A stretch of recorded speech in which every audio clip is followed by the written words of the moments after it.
Arriving home after Euro's defeat against Spain in the final, England's next chance for glory is in 2028.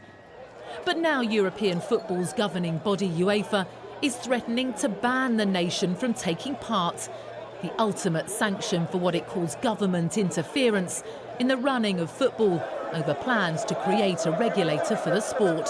This is a manifesto for change in football that 8 of us drew up in October 2020. That formed the basis of what we're talking about now? Absolutely. We forecast that exactly this would happen. I call it a last throw of the dice. It's needed because there are a whole range of issues that football has to face. Finance is a major issue. There is too big an imbalance between the Premier League and the rest of football, and the rest of football is suffering, and the base of our pyramid is actually very, very weak.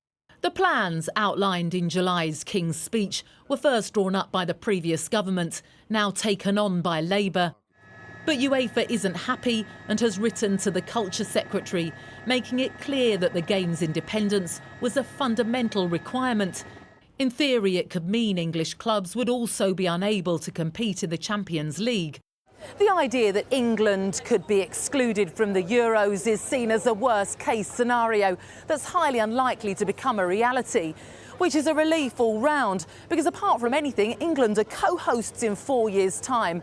That would surely mean no games here at Wembley. Welcome to UEFA Euro 2028. The government insists the team's inclusion isn't in question, describing the regulator as independent, and that it would put fans back at the heart of the game and tackle fundamental governance problems.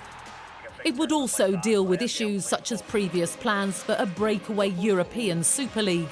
The financial disparities in the game, that gambling culture that exists, the fact that you've got 58% of the top 92 technically insolvent, that is just ridiculous, and it needs to be addressed. UEFA is certainly putting up a fight, but it seems the threats are unlikely to derail the government's plans. Emma Birchley, Sky News.